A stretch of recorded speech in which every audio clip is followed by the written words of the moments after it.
Today, for the neuropathy group, I kind of want to talk about my story because I actually also had neuropathy and sciatica, which had disabled me and made me switch careers. So that's why I'm in the career that I'm in now. Originally, in elementary school, I got into hypnosis and magic and mentalism and things like that, just to kind of mess with people for fun. The first person I ever hypnotized was on the bus going to school, and I remember I did what's called a hand lock, and you could do this if you'd like. What I'd have people do is interlace their fingers and then open up their thumbs to where it makes a V like that. And then I'll have them just kind of focus between the thumbs and imagine that there's magnets pulling the thumbs in together. And I'd keep on telling them that they're pulling and tugging, tugging and pulling and closer and closer and closer. Almost like there's one big thick rubber band wrapped around the thumbs, two big thick rubber bands wrapped around the thumbs, three big thick red rubber bands wrapped around the thumbs, pulling and tugging, tugging and pulling and tighter and tighter and tighter and tighter until eventually the thumbs will come together, and then they can just fold over one another. And then bringing the palms together, imagine that your hands are in a vise. And imagine that that vise or that clamp is getting tighter and tighter and tighter. So tight that the sweat between the fingers and the sweat in the palms becomes like the world's strongest glue. So stuck tight that it's almost like they're carved out of one solid piece of plaster or one solid block of wood. So locked tight that even if you try to pull them apart right now, they just get tighter and tighter and tighter. Even if you try hard to pull them apart while they're squeezing tight, it becomes impossible to actually release them until you begin to relax the wrists, relax the palms of the hands, relax the fingers, and relax all the way down and away from each other. Now, when I first did this, it freaked me out because I didn't really think it would work. I've always been kind of a skeptic. So when the girl on the bus was stuck there and her hands couldn't come apart, I didn't know what to do. The only thing I could think of was release, right? And she released her hands apart, and I was like, wow, this stuff really works. And then later on in my life, we had this elementary school bully who was picking on one of my friends. And he came to me really worried, so I actually hypnotized my friend in 5th grade to think that he was the world's greatest martial artist. And he actually whooped the tar out of this little bully. Now, I know that it wasn't the most ethical thing to do, and I was really young, but sometimes we have to kind of go through these experiences to really understand how powerful the subconscious mind really can be. I kind of let that go throughout my life, and I didn't really think I could ever use hypnosis or mentalism effects to survive on. So I went into various different career paths. I was an electronic inspector. Eventually I became a chef. And I was really passionate about being a chef. In fact, sometimes I'll even have dreams that I'm still working in kitchens and things like that to this day, and I'd love to cook still. Unfortunately, one day on the way to work, I got hit by a car, and I was walking to work, which created some neuropathy problems in me. And what had happened was I had a herniated L4 or L5 disc. I can't remember exactly which one it was. Could have been either one. It could have been either. Compression neuropathy. Yeah, so what that did was it created this sciatic pain that went all the way down my leg. And it got so bad that even just walking, even just stretching my leg just that much would send me in agonizing pain. If I was trying to walk across the street, I'd have to sit down while I pushed the button for the walk sign. My goal was to be able to heal myself and cure myself naturally and avoid a back surgery, because those epidurals were leading up to a back surgery. I had a really bad experience with an epidural. They told me not to move, they stuck that thing in my back, and I went, ow!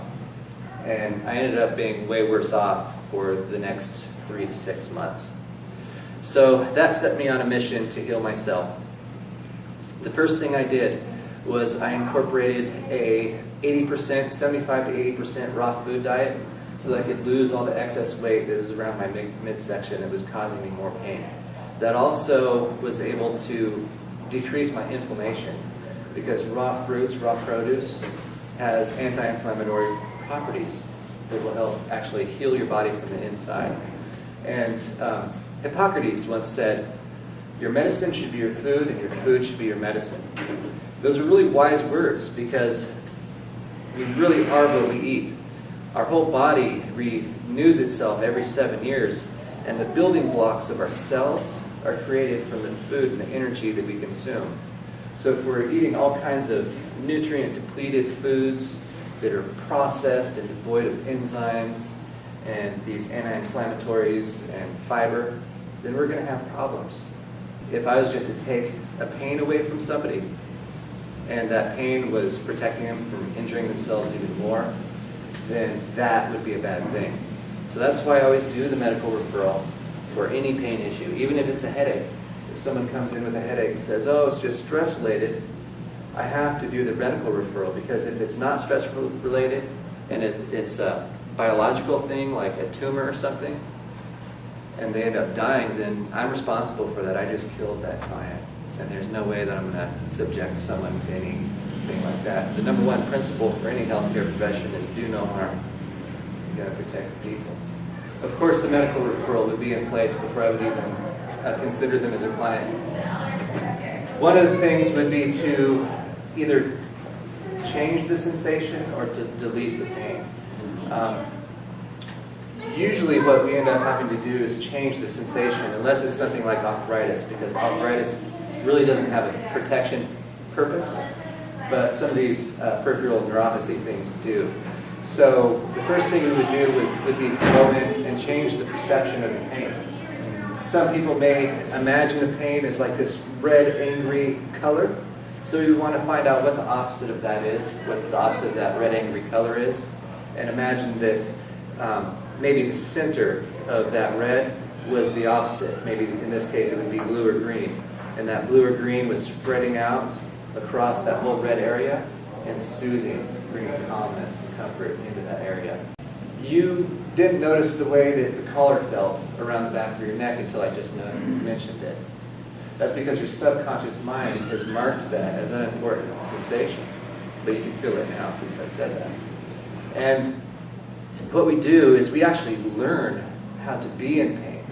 So if I was to take a piece of wood and start sawing the side of this plastic bench right here, eventually it would make a groove.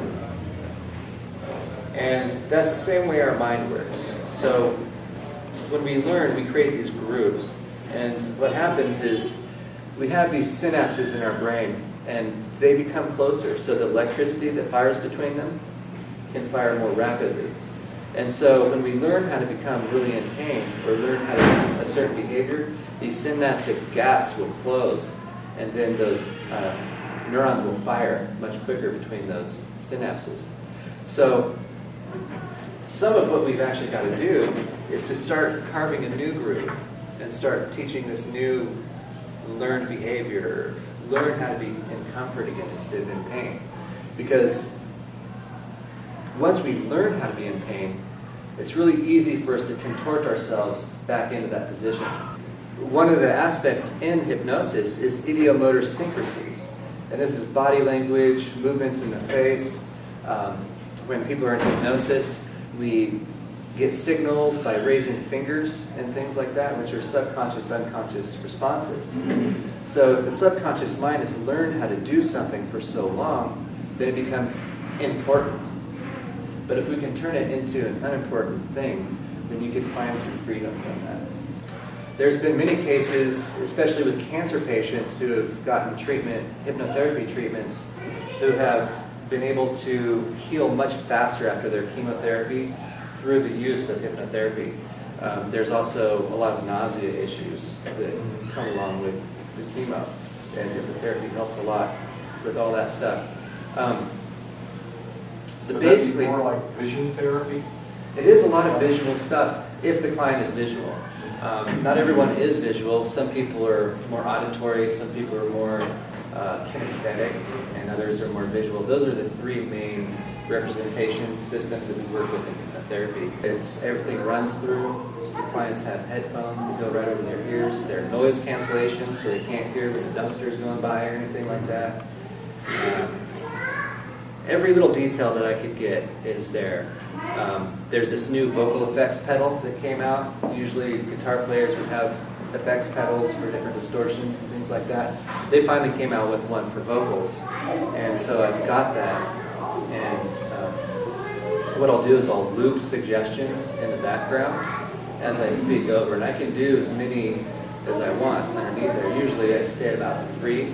So there's usually about 3 or 4 levels of suggestions coming in while you're getting the hypnotherapy. And also very special music, which is called triple layer binaural beat music, which induces the theta state of trance. For a kinesthetic person, we'd be much more concerned about the feeling of healing. What's that feel like to you? Really start to feel the sensation of healing. That maybe it's a tingling sensation, maybe it's just a comfortable, calm sensation. Whatever it is for them is always what I play off of. Because it's really easy for me to just come up with my idea of what will help, but that's not always what's the most effective for the client that's in my office.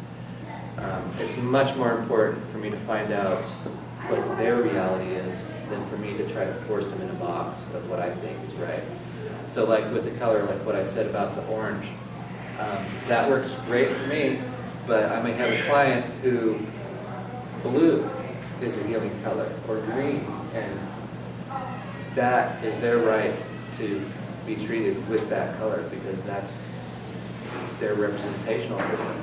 I have no right to step over those boundaries and say, no, it's orange, right? It's got to be from the client because it's your brain, it's your imagination. And highway hypnosis is very common when you're cruising around on the highway and those lines are going by and your mind is somewhere else and you just missed your off-ramp. Or all of a sudden you're home. You're like, wow, where'd that trip go?